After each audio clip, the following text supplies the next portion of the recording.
एक ऐसा देश जो हमारे नौसैनिक के 9 अधिकारी को फांसी की सज़ा देने की सज़ा सुनाई है। आखिर क्यों ऐसा कर रहा है ये कतर?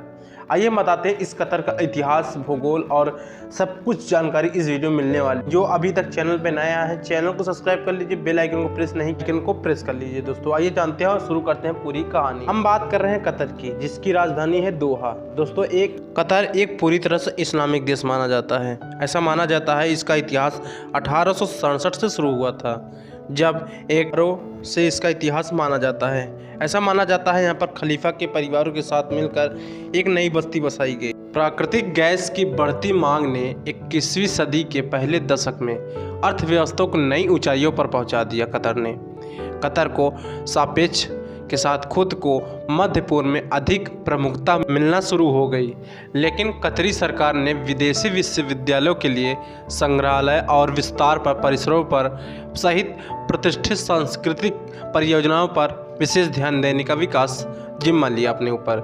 कतर ने खुलेपन और राजनीतिक स्वतंत्रता के लिए प्रतिष्ठा विकसित करने की मांग की। इस प्रयास को शायद कतर द्वारा अल जजीरा के प्रयोजन द्वारा उदाहरण दिया गया था, जो एक लोकप्रिय उपग्रह टेलीविजन वर्क से अपने बड़े पैमाने पर स्वतंत्र समाचार कवरेज के लिए जाना जाता है, जिसमें अक्सर सत्तावादी अरब सरकारों और मध्य पूर्व में अमेरिकी नीति की आलोचना शामिल होती रहती है। नेटवर्क के प्रसारण के कतर की आलोचना विशेष रूप में अनुपस्थित थी। हालांकि देश के एक पूर्ण राजशाही बना जा रहा था और अमेरिकी सैन्य अड्डे की मेजबानी करता जा रहा है। इसके अलावा कतर ने अपने अंतर्राष्ट्रीय संबंधों को फिर से समायोजित किया और अपना व्यापार अपने पड़ोसी से दूर रखा। उसके बाद तुर्की, ईरान, कुवैत, ओमान के साथ साथ दक्षिण पूर्व एशिया के देशों के साथ व्यापार को बढ़ाया। कतर ने दिसंबर 2018 में घोषणा की कि अगले महीने ओपेक के छोड़ देगा। कहने का मतलब ओपेक ऐसा देश है जिसकी व्यापार संहिता को पीछे छोड़ देगा। एक बहुराष्ट्रीय संगठन है जो पेट्रोलियम नीतियों का समायोजन करता है और इसमें सऊदी अरब और संयुक्त अरब अमीरात 2 शीर्ष उत्पादक हैं। कुछ दिनों बाद कतर ने अमीर सीसी, जिसमें सऊदी अरब, संयुक्त अमीरात और बहरीन भी सदस्य हैं, वार्षिक शिखर सम्मेलन में शामिल नहीं हुए और उनके एक दूत ने उनका प्रतिनिधित्व किया था। कई वर्षों तक नाकाबंदी के बाद कतर ने इस बात से कम संकेत दिखाए कि वह मांगों को स्वीकार करेगा। इस बीच ईरान के साथ उनके बढ़ते संबंधों ने अमेरिका और अरब खाड़ी के देशों द्वारा अलग थलग करने का प्रयास किया गया, लेकिन कतर तेल समृद्ध राष्ट्र के रूप में कतर दुनिया का दूसरा समृद्ध देश है, जो अपने यहाँ तेल का व्यापार बहुत ही तेज़ी से करता चला आ रहा है।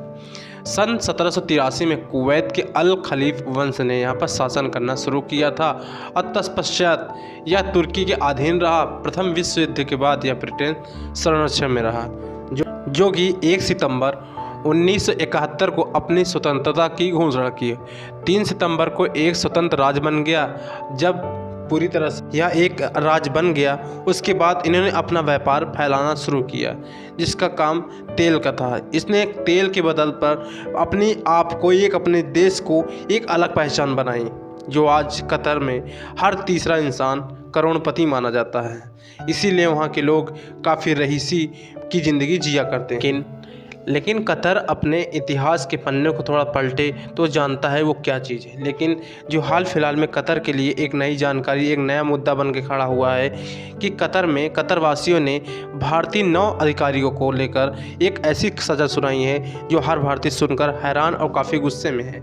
ऐसा माना जाता है कि कतरवासियों ने इन भारतीय नौजवानों पर आरोप लगाया है कि इन्होंने इजराइल के लेकर यहाँ पर जासूसी की है।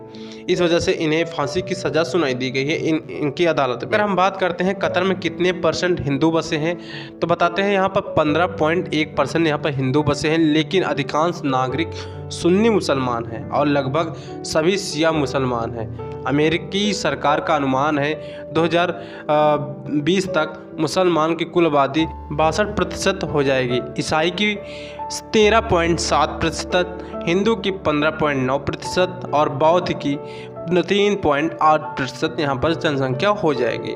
दोस्तों वीडियो कैसी लगी? वीडियो अच्छी लगी तो चैनल को सब्सक्राइब कर लीजिए, बेल आइकन को प्रेस नहीं किया तो प्रेस कर लीजिए।